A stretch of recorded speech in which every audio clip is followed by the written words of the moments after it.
할렐루야. 복된 주말 아침 예배의 자리에 나오신 여러분 한 분 한 분 주님의 이름으로 축복합니다. 오늘 주시는 말씀 통해 은혜 받으셔서 성령의 임재와 역사하심이 여러분의 가정과 일터와 여러분이 머무시는 곳마다 충만히 임하시기를 축복합니다. 구약에 예언된 말씀, 그리고 그 말씀의 성취를 이루는 신약, 그 연결고리를 잇는 마태복음은 1장 첫 시작부터 아브라함과 다윗의 자손 예수 그리스도의 계보라 시작을 합니다. 이를 통해 예수님의 족보는 이스라엘을 포함한 인류 전체의 역사가 한 사람 예수 그리스도에게 집중된다는 사실을 보여주고 있습니다. 또한 이 땅을 향한 하나님의 계획이 이미 오래전부터 이스라엘 역사 속에 스며들어 있음을 보여줍니다. 그런데 계보 속에는 어떻게 저런 죄를 짓고도 예수님의 믿음의 조상이 되었을까? 그 계보를 잇게 되었을까라고 하는 그런 죄를 지었던 사람들이 많았고, 또 비정상적인 삶을 살았던 4명의 이방 여인도 포함되어 있습니다. 이를 통해 보면서 이들을 그 역사에 참여시키심으로써 하나님께서는 이 땅에 오실 이 메시아의 나라가 이스라엘이라는 민족의 경계를 넘어섰음을 보여주면서 또 모든 인류를 향한 하나님의 구원 계획이 그 계보 속에 담겨 있음을 보게 됩니다. 그러나 그들 모두는 자신의 연약함으로 인해서 참으로 겸손했고, 또 자신들의 그 신앙과 의로움이 주님 앞에서 뛰어난 자들이었고, 그 하나님의 원대한 뜻을 받들어 순종하겠다고 자신을 드린 사람들이었다는 점입니다. 하나님께서는 귀하게 여기는 그 한 사람 한 사람을 통해 하나님의 큰 역사를 이루어 가셨습니다. 그 한 사람의 정점은 누구였습니까? 바로 예수님이셨습니다. 그렇게 성령으로 잉태된 하나님의 아들이요 다윗의 후손으로 인정된 예수님은 자기 백성을 구원할 자로, 또 함께하는 임마누엘로 오심으로 하늘의 뜻이 이 땅에 이루어지기 시작했습니다. 이제 2장에서 저와 여러분은 이 땅에 오신 예수님 때문에 일어나는 그 세상의 반응을 통해서 왜 예수님인가를 보게 됩니다. 먼저는 별을 보고 멀고 먼 길을 여행해서 예루살렘에 도착했던 동방박사들을 통해 극명한 대조를 이루는 사건이 발생하죠. 하나는 헤롯 왕과 예루살렘입니다. 또 다른 하나는 유대인의 왕으로 나신 아기 예수와 베들레헴입니다. 세상 왕과 하늘에서 오신 왕의 대립으로 왕권에 대한 문제가 첨예하게 드러남을 보여주면서 사단은 예수님을 해치려는 헤롯 왕을 통해 그 헤롯을 도구로 쓰죠. 그래서 예루살렘이 유대인으로 왕으로 오신 아기 예수 때문에 헤롯 왕과 예루살렘이 소동합니다. 그토록 바라던 예언의 말씀대로 오셨음에도 정통 유대인이 아닌 헤롯 왕은 자신의 그 왕의 자리를 불안해하고 예언의 성취로 기뻐해야 할 예루살렘은 적대감을 품고 지극히 불편해합니다. 정작 유대인의 왕을 경배하는 사람들은 누구였습니까? 멀고 먼 길을 돌아서 예수님을 찾아왔던, 별을 보고 찾아왔던 이방인 동방 박사들입니다. 당시 그 첨단 과학인 천문학에 이 동방 박사들은 종통했던 사람들입니다. 그래서 별의 인도를 받아 베들레헴 아기 예수를 찾은 것에 크게 기뻐했습니다. 그리고 경배를 드렸죠. 그 장면을 함께 보시죠. 우리 마가복음 2장 11절에서 12절 함께 보겠습니다. 제가 읽겠습니다. 그들이 집으로 들어가 어린아이가 자기 어머니 마리아와 함께 있는 것을 보고 엎드려 그에게 경배하고 자기들의 보물함을 열어 황금과 유황과 몰약을 그에게 선물로 드리니라. 그들은 꿈에 헤롯에게로 돌아가지 말라 지시함을 받아 다른 길로 고국에 돌아가니라. 박사들이 예수님을 찾았을 때 아기 예수님의 나이는 한 살이나 아니면 2살쯤 되었을 것입니다. 박사들은 왕의 품격을 고려한 고가의 그 예물들을 가지고 와서 아기 예수를 경배했죠. 저와 여러분은 박사들을 통해서 가장 가치 있는 것을 기꺼이 드리는 경배의 모습 5가지를 우리 11장 11절 12절에서 보게 되는데요. 처음은 그들은 들어가서 아기 예수께 엎드려 절했습니다. 예수님을 만나기 위해 여행을 준비했고 예수님을 탐구했고 또 예수님을 찾았죠. 지극히 높으신 분 앞에서 겸손히 자신을 낮췄습니다. 아기 예수의 왕대심과 그 권위를 인정한 것이죠. 2번째, 그들은 정성 다해 드렸습니다. 아기 왕께 대한 존경과 경외에서 드러난 귀한 예물을 드렸습니다. 황금과 유향은 잘 아시는 것처럼 왕에게 드리는 예물입니다. 참으로 값비싼 것이죠. 또한 몰약 또한 값비싼 향료와 향수인데 이것은 특별히 시신의 방부 처리에 사용되는 것이죠. 니고데모가 이 유황과 몰약을 가지고 오지 않았었습니까? 이것은 죽을 사람에게 드리는 예물이었습니다. 그들이 가져온 예물은 그리스도의 그 왕적 신분과 성취하실 일들에 대한 상징이기도 합니다. 3번째, 그들은 경배했습니다. 동방박사들은 자신들을 향한 하나님의 인도하심을 인정했고 예수님의 그 왕권을 증언했습니다. 그들은 예수님을 합법적인 유대인의 왕으로 높였습니다. 4번째, 그들은 이방인이었음에도 순종했습니다. 빛을 따라 믿음으로 움직였고 빛이 설 때 비로소 그들은 멈춰서는 믿음을 보여준 것이죠. 그들의 경배는 참으로 진심이었던 것입니다. 그리고 12절에서 그들은 경배를 마친 후에 하나님께서 꿈을 통해 박사들을 인도하셨죠. 예수 만난 소식을 가지고 헤로데게로 돌아가지 말라는 지시를 받았습니다. 그들은 다른 길로 고국으로 돌아갑니다. 헤롯 왕의 명령을 거부하려면 참으로 용기가 필요했을 것입니다. 그들은 그 헤롯 대왕의 그 헤롯 왕의 명성을, 악한 명성을 너무나 잘 알고 있었을 것입니다. 그리고 만났을 때도 역시 느꼈을 것입니다. 그들은 오랜 기간 여행으로 지칠 법합니다. 수천 마일을 걸어왔기 때문입니다. 그리고 지름길인 예루살렘을 포기하고 이제 하나님 말씀에 순종해서 모든 것을 감수하고 더 돌아가는 먼 길을 선택합니다. 그래서 그들의 그 순종과 용기를 우리는 보게 됩니다.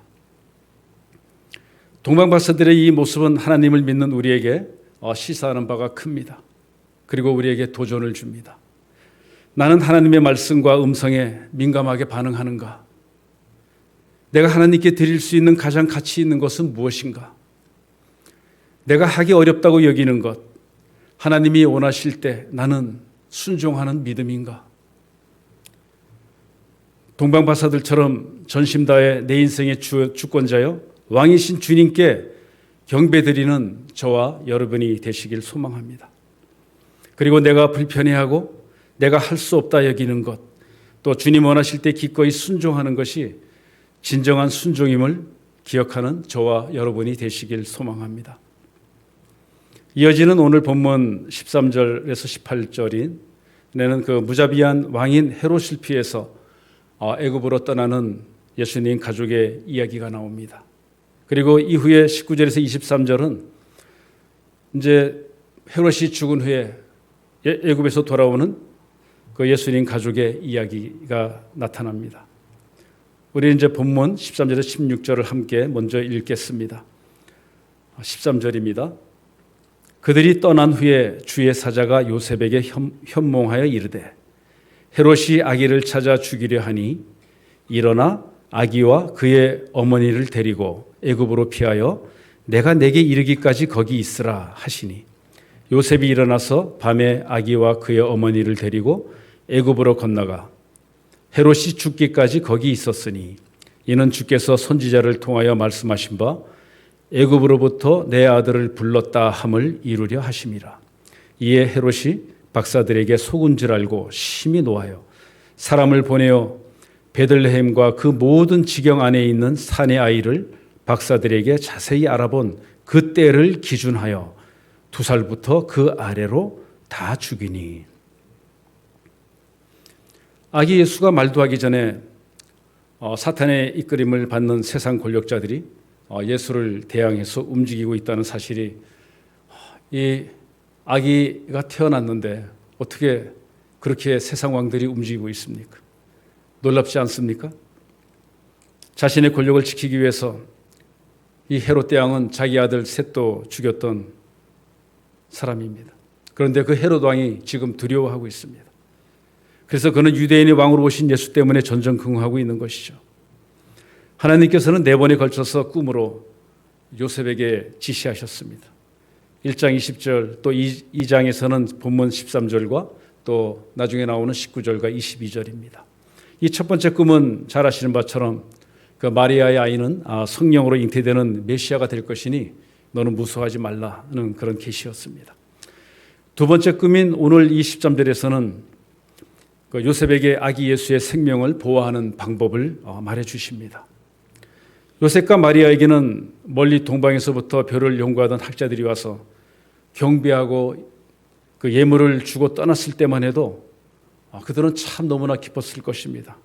이렇게 순종하니 하나님이 은혜를 주시는구나, 이런 생각도 했었을 겁니다.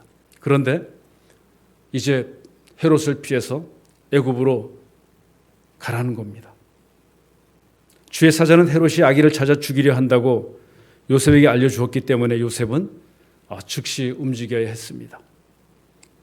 그리고 꿈꾼 후에 바로 일어나서 가족을 데리고 야심한 밤에 그 베들레헴을 급히 빠져나갑니다. 애굽으로 가려면 그 거리가 120km나 된다고 합니다. 참으로 먼 길이죠. 그 당시 애굽은 로마 식민지였지만 그 헤롯의 간헐권 박해 있었기 때문에 그 정치적인 격변기 때마다 애굽은 이스라엘 사람들에게 그 피난처 역할을 했다고 합니다. 마리아는 그 산후조리도 변변히 못하고 그 힘든 몸을 추스린 채 오로지 그 도보로만 그 길을 가야 했을 겁니다. 상상이 됩니다. 그리고 별다른 말씀 주실 때까지 있으라고 요셉에게 구체적으로 지시했습니다. 이렇게 한 아기 탄생으로 즐거워하고 축하받을 겨를도 없이 몸을 가누기도 힘든 산모 마리아와 요셉과 또 아기 예수님의 그 슬픈 그 도피 여행이 시작된 것이죠. 마리아는 그 하나님의 명령에 순종해서 동정녀로 예수를 잉태하고 낳았습니다. 그러니 하나님의 어떠한 음성에도 그 여인은 순종할 수 있었죠. 그런데 종혼한 요셉은 어떻습니까? 인간의 이성으로는 이해할 수 없는 성령의 잉태, 아버지로서의 그 유전자를 아기에게 전해줄 수 없다는 절망감도 있었겠지만 그 모든 어려운 상황 가운데서도 꿈에 나타난 그 사자 하나님의 말씀을 전해 듣고 순종으로, 정말 어려운 순종으로 그 일을 이룹니다. 그래서 하나님의 예언된 말씀을 성취할 수 있었습니다.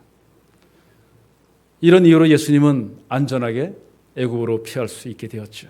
그런데 더 중요한 사실은 2장 15절에서 전하는 바처럼 호세아서 11장에서 인용된 본문 말씀입니다. 하나님께서 택한 자를 애굽으로 피신시키겠다는 그 내용이 나옵니다. 애굽에서 돌아오게 하겠다. 이것은 단순한 약속의 성취라기보다는 그를 끝까지 사랑하고 포기하지 않으시겠다는 사랑의 약속에 대한 성취를 말씀하시는 것입니다. 하나님께서 그 유아기 같았던 이스라엘을 애굽을 통해서 단련시켰습니다. 그리고 그 후에 이스라엘을 출애굽시키셨죠. 헤롯이 죽기까지 있다가 예수께서 이제 애굽에서 이스라엘로 돌아오는 그 사건을 이 저자 마태는 그 새로운 출애굽과 같은 이스라엘의 회복 사건으로 예수께서 애굽에 들어가심으로써 이루어졌다라고 선언하고 있습니다. 흥미롭게도 이런 성취에 관한 역설적인 이 선언은 잠시 후에 그 18절에서 다시 한번 반복이 되죠. 하나님께서는 우리를 얼마나 사랑하시는지 죽기까지 포기하지 않으십니다. 우리는 그런 존재입니다. 그래서 우리가 처한 모든 현실은 이 말씀을 이루어가는 현장인 것이죠. 우리를 사랑하신 하나님은 우리를 가장 잘 아십니다. 우리의 미래도 아시고 내 속마음도 아시고 우리의 모든 것을 다 아시는 그 하나님은 우리를 사랑하셔서 품으시고 보호하시고 정확하게 때를 맞춰 나를 피신시켜 주시는 그런 하나님이신 것입니다. 아직 구원을 이뤄가는 중이라 나도 모르게 교만하고 사람을 무시할 수 있는 그런 상태인데 뭔가 못하게 하심으로써 그 교만을 피하게도 하십니다. 나는 간절히 바라는 것이 있지만 그것이 혹시 하나님을 떠나서 생명을 잃는 것이 된다면 그것을 피할 수 있도록 도와주시는 분도 하나님이십니다. 우리가 처한 오늘 이 현실이 내가 그 생명의 사람으로 또 하나님이 기뻐하시는 하나님의 사람으로 설 수 있도록 하나님이 허락하신 그 하나님이 피하도록 인도하신 길임을 우리가 알고 고난 가운데서도 역경 가운데서도 줄곧 신앙으로 그 의로움을 지켰던 예수님의 계보에 속했던 그 믿음의 조상들처럼 우리도 하나님을 붙잡고 힘차게 출발하기를 축복합니다. 16절에서 자기를 무시하고 돌아간 동방 박사들에게 헤롯은 속았다는 기분을 들었을 것입니다. 그래도 내가 왕인데 어찌 이것들이 감히 나를 하면서 참으로 분노했을 것입니다. 그래서 헤롯은 자신의 정적을 죽이기로 결심합니다.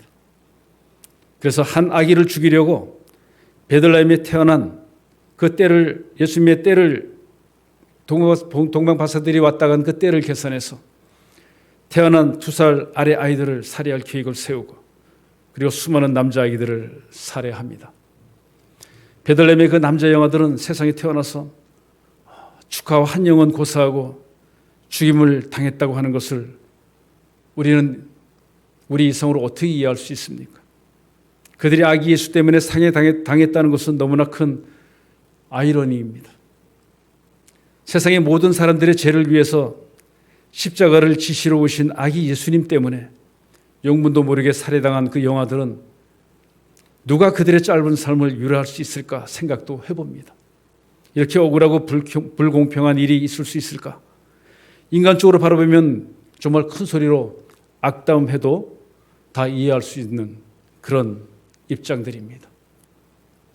이런 세상의 비극 앞에서 세상은 주어진 사건을 이해할 수 없지만 세상은 원망할 수밖에 없지만 우리를 향하신 하나님의 그 깊은 사랑은 우리 인간의 이성으로는 상상할 수 없는 그 한계 너머에 있다는 것을 우리는 믿음을 통해서 알게 되죠. 우리는 하나님의 그 섭리의 관점에서 하나님께서 어떻게 강대국을 통해서 들어쓰시고 이제는 헤롯 대왕을 들어쓰시고 이 역사를 어떻게 펼쳐나가시며 당신의 뜻을 이루어 가시는가. 하나님께 그 일하심을 우리는 말씀을 통해서 알게 되고 또 그것을 믿을 수 있다는 것이 얼마나 축복인지를 우리는 깨달아야 합니다. 앞에서 언급한 것처럼 헤롯은 본래 암살에 능한 사람이었죠. 그는 온갖 술수로 왕위에 오르자마자 말씀드린 것처럼 왕의 유지에 장애가 되는 것들은 다 가리지 않고 제거했던 인물입니다. 오죽하면 자기 처인 그 미리암도 죽였고 장모도 죽였고 심지어는 자기 아들 셋도 다 죽였던 그런 무자비한 인물입니다. 그런 헤롯이 왕으로 오실 아기가 태어났다는 소식을 조용히 받아들일 수가 없었죠. 여러분 한번 생각해 보십시오. 어머니 품에 안겨 있는 그 한두 살 된 그 아이를 빼앗아서 죽이는 것을 눈으로 직접 보아야만 하는 그 어머니들의 심정이 어땠겠습니까? 그런데 저자 마태는 이런 비통한 사실을 기록하면서 내려가다가 17절 18절에서 그 예레미야 31장 15절 말씀을 인용합니다. 우리 함께 17절 18절 보실까요? 17절입니다. 이에 선지자 예레미야를 통하여 말씀하신 바 라마에서 슬퍼하며 크게 통곡하는 소리가 들리니 라헬이 그 자식을 위하여 애곡하는 것이라. 그가 자식이 없으므로 위로받기를 거절하였도다 함이 이루어졌느니라. 잠시 장면을 바꿔보겠습니다. 아기 예수님이 베들레헴을 탈출하면서 가던 길에 고개 하나를 만나게 되는데 그 고개가 바로 그 애굽으로 이어지는 방향의 라마였습니다. 그 아기 예수님이 포도기에 쌓여서 황급히 도망치는 중에 그 마리아와 요셉 가족은 이 고개를 넘어가는 것이죠. 그 방금 전까지만 해도 예수님은 경배를 받았습니다. 하늘에는 영광이요 땅에는 기뻐하심을 받는 그 사람들 중에 평화로다. 그렇게 하면서 경배받았던 분인데 지금 처량한 모습으로 피어난 신세가 된 것이죠. 라마는 예루살렘에서 북쪽으로 약 10km 떨어진 곳입니다. 이 라마가 맨 처음 성경에 등장했던 때가 바로 야곱의 아내 라헬과 관련이 있습니다. 야곱이 사랑했던 아름다운 여인 라헬은 요셉을 낳고 단산했다가 하나님의 은혜로 그 요셉의 동생 베냐민을 낳다가 그만 죽게 되죠. 그래서 이 라헬의 묘는 바로 이 베들레헴 근처 라마에 묻혔던 것입니다. 그래서 그 베냐민이라는 그 아들 이름이 슬픔의 아들인 것입니다. 참으로 사랑하는 아내를 잃은 야곱의 마음, 또 어머니 라헬을 잃은 아들 요셉과 베냐민의 마음이 어떠했겠습니까? 그곳 라마에 있는 무덤에 함께 그 마음이 묻혔을 거라 믿습니다. 라헬은 그래서 자식을 잃은 어미의 상징이 된 것입니다. 또한 이 라마는 역사적으로 이스라엘이 멸망할 때 바벨론으로 포로를 끌고 갈 사람들을 이 바벨론 사람들이 선별해서 보내려고 그 캠프를 차렸던 곳이기도 합니다. 그래서 이 라마는 바벨론 유배 생활이 시작된 고통의 장소이면서 또 수치의 장소이기도 합니다. 저자 마태는 예수님 때문에 무고한 자식을 잃은 부모들의 통곡, 그리고 예수님도 피난하는 이 날의 그 슬픔을 예수님 태어나시기 전인 586년 전 이 바벨론으로 포로로 끌려간 그 백성들을 보고 슬퍼하는 이스라엘을 마치 자식을 잃은 어미로 비유해서 표현한 것입니다. 그 라마 고개를 쇠사슬에 손과 발을 묶이고 또 갈고리 낚여서 이스라엘 백성들이 포로로 끌려가고 있다는 것이죠. 이 광경을 본 예레미야는 이렇게 말합니다. 저 무덤에 있던 라헬이 이렇게 외칠 것이라는 것이죠. 크게 소리치며 내 자녀들이 다 어디로 가냐 하면서 통곡한다는 것입니다. 죽은 라헬이 이스라엘의 사라짐을 보고 이 창조가 끊어지는 아픔으로 곡을 한다는 것이죠. 그렇습니다. 오늘 예수님이 포대기에 쌓여 황급히 도망길에 넘어갔던 그 라마 고개는 그 옛날 이스라엘 백성들이 나라를 잃어버리고 포로 신세가 되어 끌려가던 그 치욕의 장소였습니다. 더 거슬러 올라가면 아름다운 여인 라헬이 자식을 낳다가 죽었던, 그래서 묻혔던 슬픔의 장소라는 것입니다. 그런데 결말은 다르다는 것입니다. 라마 고개는 절대로 슬픔의 고개가 아니라는 것입니다. 죽음의 고개도 아니라는 것이고 절망의 고개가 아니라는 것입니다. 라마 고개에서 죽은 라헬, 그러나 그는 나중에 이스라엘의 어미, 국모가 됩니다. 남편 야곱이 이스라엘이라는 이름을 얻는 순간 라헬은 바로 이스라엘의 아내요 그 백성의 어머니가 되었던 것입니다. 또한 더 이상 이 고개는 이스라엘의 백성의 치욕의 고개가 아니라는 것입니다. 포로로 끌려가는 이스라엘, 그 억압과 그 압제의 삶을 향해 가고 있는 그 이스라엘 백성들. 그런데 하나님의 생각은 달랐습니다. 지금은 너희들이 이 고개를 눈물을 흘리면서 가지만 먼 훗날 기쁨으로 이 고개를 넘으리라. 자유와 해방의 깃발을 높이 들고 너희들 이 고개를 넘어가리라. 이 선지자 예레미야는 이 사실을 예레미야 31장 17절에서 이렇게 전합니다. 나 여호와가 말하노라. 너의 최후의 소망이 있을 것이라. 너의 자녀가 자기들의 경내로 다 돌아오리라. 아멘. 많은 이스라엘 백성들에게 이 고개는 슬픔과 치욕의 장소였지만 하나님의 생각은 달랐습니다. 그 고개를 영광의 장소요 환희의 장소로 만들고 계셨던 것이죠. 비록 겉으로 보기에는 그 장소가 많은 사람들에게 알려지는 곳조차 꺼려했던 장소였지만 하나님은 그 장소조차마저도 당신의 일을 하고 계셨던 것이죠. 바로 이 하나님의 계획과 섭리 가운데 두신 이 고개를 지금 아기 예수님이 지나가셨습니다. 언뜻 보기에는 피하고 있으니 왕답지 못해 보입니다. 세상을 구원할 자로 비춰지지도 않습니다. 그러나 그 옛날 라헬이 이스라엘 국모가 된 것처럼 그 옛날 이스라엘 백성들이 기쁨으로 다시 돌아왔던 것처럼 예수님도 분명히 다시 애굽에서 나오게 될 것이고 또 새 이스라엘로 다시 되돌아올 것이다 라고 말씀하고 있는 것입니다. 그러므로 이 마태 저자는 언뜻 보기에는 현재는 이루어지지 않는 이 장면을 우리에게 18절 마지막에서 이렇게 소개하고 있는 것입니다. 마지막은 이렇습니다. 다 이루어졌느니라. 이 헬라어 의미는 이행한다는 뜻도 담겨 있지만 마무리한다는 뜻도 있습니다. 그렇습니다. 성경이 말씀하시는 이 사실을 우리는 믿어야 합니다. 이 모든 일에 예견된 사건과 성취는 무엇 때문입니까? 바로 하나님께서 이루실 구원 사역의 성취를 위해서 이 땅에 만왕의 왕으로 오신 바로 예수님 때문인 것입니다. 예수님은 가장 좋은 것으로 완성시키시는 분이십니다. 그분은 나의 주님이시고 나의 하나님이시기 때문입니다. 돌아오게 하고 회복시키시는 예수님이 모든 인류를 사랑하셔서 다 멸망하지 않고 구원받기를 원하시는 하나님의 뜻에 순종했던 그 예수님이 이제는 나의 주권자임을 믿고 그런 나를 주님께 맡길 때 임마누엘로 함께 하시고 믿음 안에서 고난과 역경을 헤쳐가며 때로는 라마 고개를 넘을지라도 주님은 나를 피할 길을 주시고 영적으로 승리케 하실 줄을 믿습니다. 이 시간에도 우리와 함께 하시는 그 주님을 찬양합니다. 우리 함께 기도하겠습니다.